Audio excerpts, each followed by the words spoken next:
Thank you so much again for being here with me.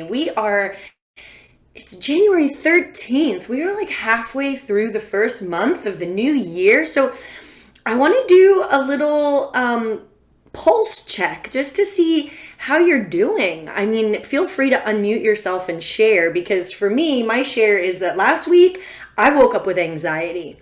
Like 3 days last week, I felt just so overwhelmed. So I know that you might be really raring to go and have your like goals set for the new year, and the opposite, as is true for me, can also be true. So what's the pulse? What are you feeling? Anybody want to share? Well, I can start. I definitely agree with you. My anxiety has been fairly high this week. And so I literally just got done doing some journaling about it and like trying to kind of work through a lot of it. Um, and it's been an interesting mix of like I'm excited to get back to work and be doing the work I'm doing and sort of back to life in a way. Like I'm still being very cautious about what I'm doing as far as my social activities and everything. Um, but I'm also trying to pace myself. So it's like this weird, like push and pull internally about like where I'm at. So anyways, I feel you. Oh, thank you for sharing that. Yes, I'm feeling all of that.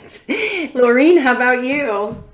Yeah, well, you know what? I feel like I now have a little more realistic expectations. I thought like 2021 was going to be it because we had vaccines and all this stuff. So now I just focus on forward movement and forward growth because I'm continuing a lot of projects. So I've tried to be I'm very excited for what's like to come, but I'm a lot more I think grounded and practical in a way of like, look, I had really high hopes for 2020. It's not that I don't have high hopes, but I'm more like, I want forward growth and forward movement. So and because I was able to stay home for a lot longer, it helped to ease me in, and like get me grounded now that I'm back in LA. Like now I'm refocused and realigned and like developing a new morning routine. So I was like, I always have financial anxiety, which is what I'm, working on. But I was like, forward movement, just forward growth. I was like, it can't get any worse. It seriously can't, right? So like, it's got to be forward movement. So that's what's kind of like keeping me so that it keeps my anxiety at bay. It's just like little by little. Oh, little by little. Yes, one step at a time. I love that. Exactly. Thank you for sharing that. So, yes, I feel and hear both of you. And my idea for our session today is to work on the crown chakra because basically the crown chakra is where we truly let go and let God.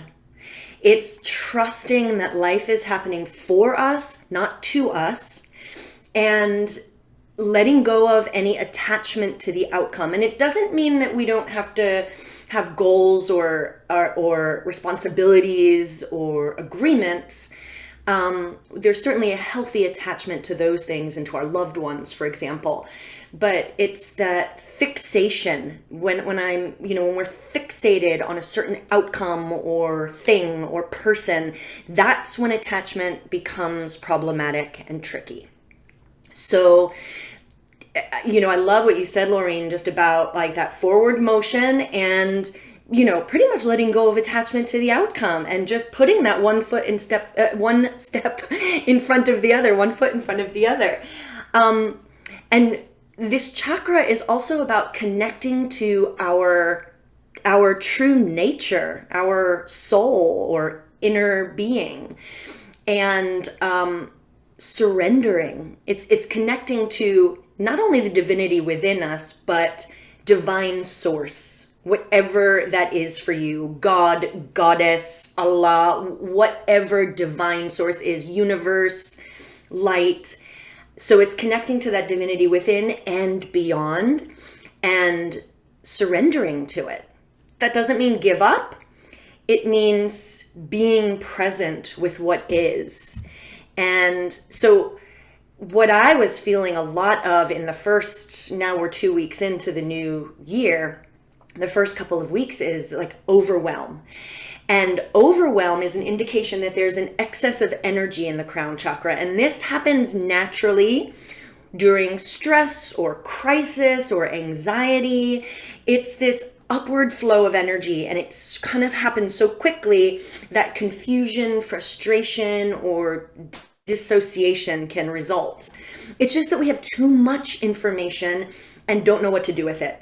And so there's an excess energy in the head, and yet we can't think straight sometimes. So maybe overwhelm is not what you're feeling right now, but if and when, because let's face it, we're not exempt from feeling overwhelmed, when it does come up, many people, or any kind of over or excessive energy in the crown chakra, sometimes you can get a headache when this happens because the upward pressure builds in the crown of the head. And at this point, it's really helpful to do some grounding, meditation, or vigorous exercise to calm or release that excess energy. Okay, so last week we danced, and that is total like vigorous energy overload. So vigorous exercise. So it might be dancing, but any kind of vigorous exercise would work to release and bring yourself back into balance, release that excess energy. Now, when I talk about grounding, there are a few things that you can do. So I want to, in this session, I want to go through 3 different tools that we can use. So we've done the vigorous exercise last week. So you have a felt sense of how, as Sean said, you can feel calm and energized at the same time because you're coming back into balance. So today I'd like to do some heart-centered breathing, just to drop that energy from the head into the heart, and then drop it down even further, doing a little bioenergetic grounding. And then we'll sit together and do some meditating on a mantra, which you might find helpful for this time of year. How does that sound? All right, good. Okay, so if you're not there already, come to a comfortable seated position. And you can either close your eyes or simply cast your gaze downward and lift the crown of your head up towards the heavens.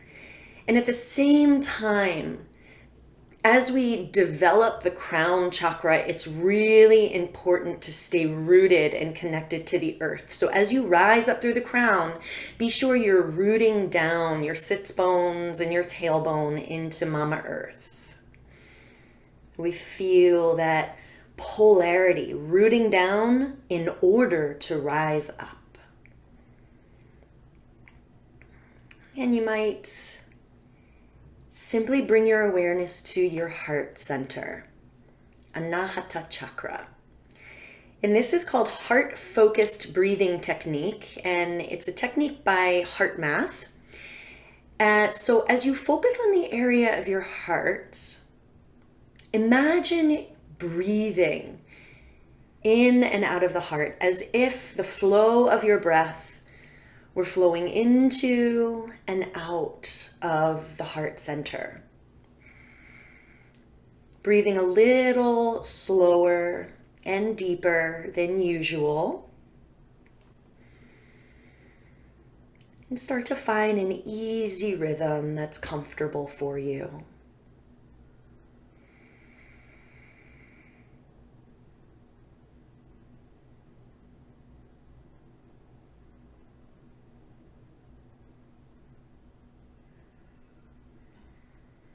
So with each breath, breathing in and out of heart center, not only are we energizing the heart chakra, but we're starting to entrain with the energy of the heart. So as you focus your attention in the area of the heart, breathing in and out of it, try to imagine that the energy up in the head is now flowing into the heart.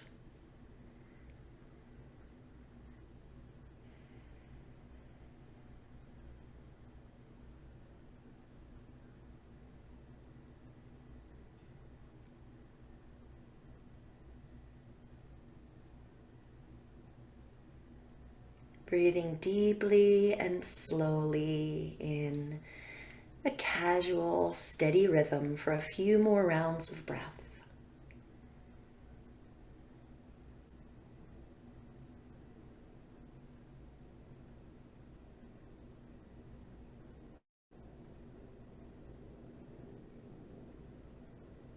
One more round of breath, drawing the energy down from the head to the heart.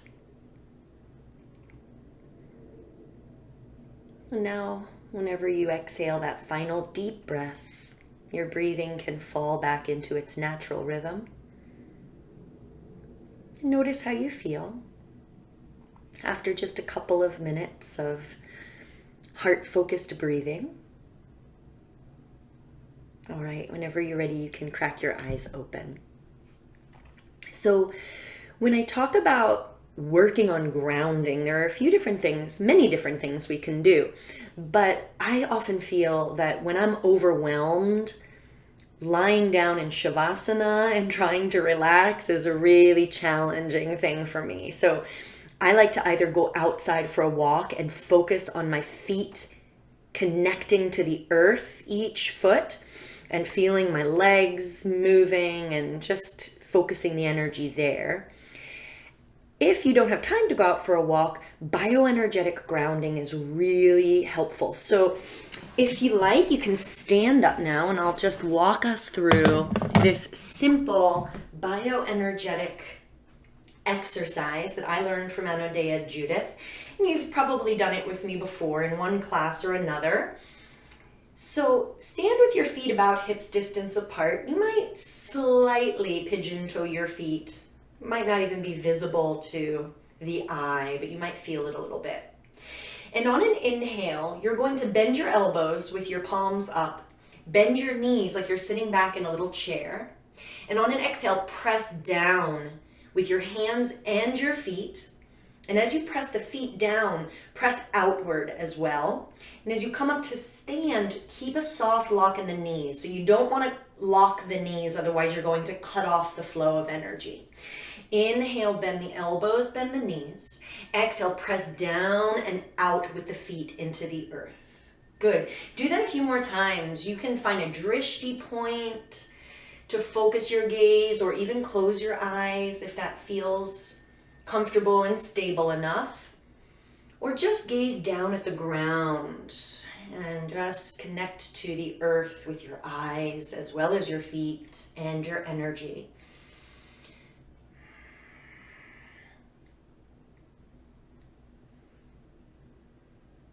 Slowing down the movement and the breath, and you might even imagine the energy once again from the head down through the heart and all the way down through the legs, feet, into the earth.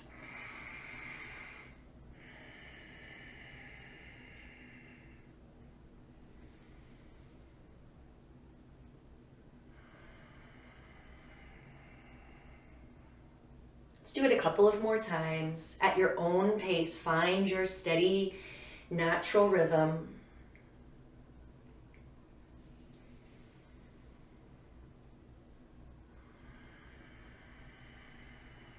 And after you come up the next time, let that be your last. And just pause in mountain pose. Focus your gaze on one point or close your eyes and notice how you feel. Notice any energy or connection that you might be experiencing in your legs and feet, your heart.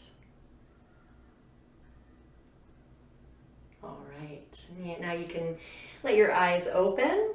Let's come back to sit for meditation. Okay, so I know that you're practiced in meditation already, but I'll just remind for anybody watching the replay after, the most important thing to remember in meditation, two things. A comfortable seat is really important. Otherwise, even 2 minutes feels like an eternity. So if you are sitting on the floor, make sure you're giving yourself as much support with props, pillows. You can even sit up against a wall as much as you can, so you can sit in meditation as long as you intend to. If sitting on the floor is not comfortable, feel free to use a chair. There is nothing wrong with sitting up in a chair. I would suggest scooching to the front edge of the chair so your feet can plant on the ground. And if you have a cushion or a pillow, you can put it right where your lower back is if you're sitting in a straight back chair, just to support your lower back. And then what I love to use is I love to use mudras. So this mudra, where you put your thumb, your middle finger, and your ring finger together, and your index and pinky finger out. This is called Apana Mudra. And Apana is the downward flow of energy. So I like to think about it like these are like little claws drawing the energy downward. So if you'd like to adopt this mudra, you can just set your hands, the back of your hands on your lap, and allow your eyes to close. Your breath is in its natural rhythm. And what I find really helpful when I'm feeling overwhelmed is to give myself a mantra to use to help me to focus my attention. So if you'd like to connect to your true nature, your inner being, there's a simple mantra. Soham means I am that. I am that. Soham. Soham. If you're feeling a little bit of attachment coming up, another one I love is let go.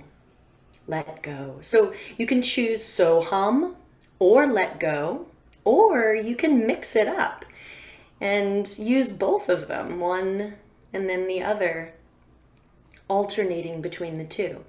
So yogi's choice, there's no right or wrong, whatever feels the most sincere in your heart. Choose one. And we'll be in meditation for the best part of 10 minutes. I will guide us through. So whenever you're ready, you can start repeating the mantra in your mind, or you can say it out loud.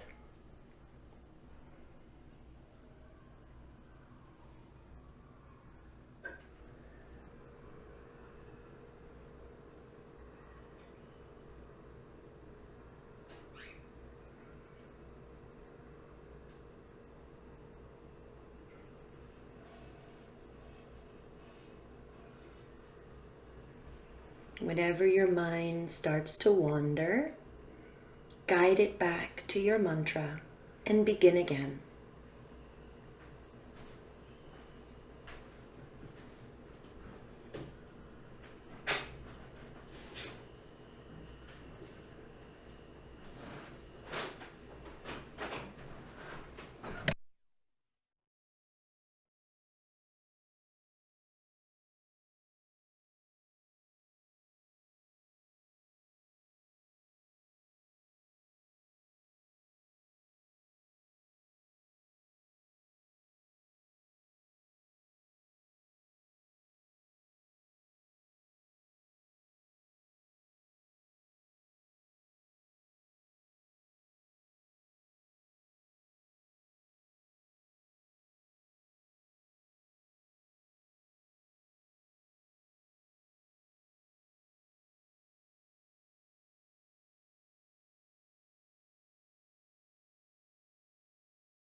And again, if your mind starts to wander or you get distracted, opportunity to come back to your mantra and begin again. Relax your physical body, refocus, and start again.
If your mind is distracted or wandering off, take a deep breath and reset. Begin again. Each time your mind gets distracted or wanders off course, it's an opportunity to begin again. Repeating your mantra.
For the last minute, see if you can bring all of your sincerity, all of your focus to your mantra for one more minute of practice.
Now slowly begin to deepen your breath.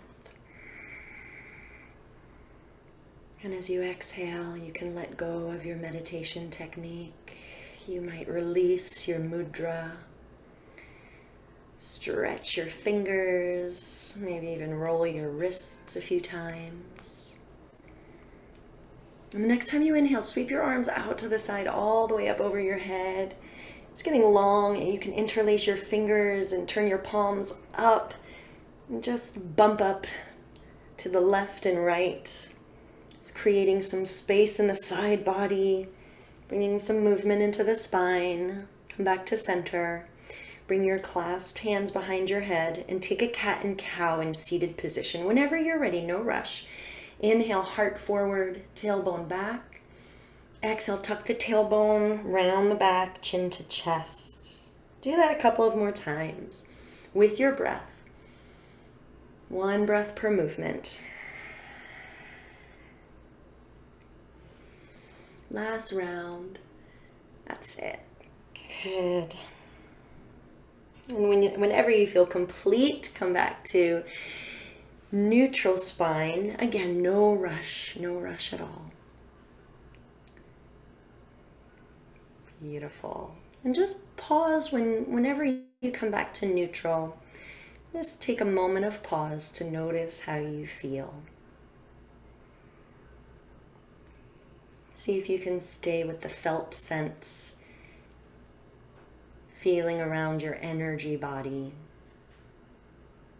And notice if there have been any shifts since the start of practice, the start of class.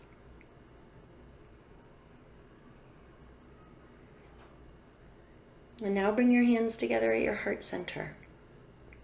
And if you like, you can set an intention for the rest of your day. If something came up for you that you'd like to carry with you into your day.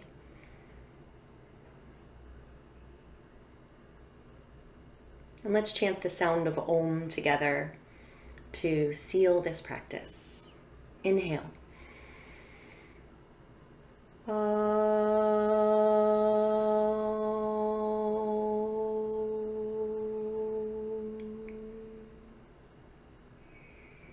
Bow your head towards your heart.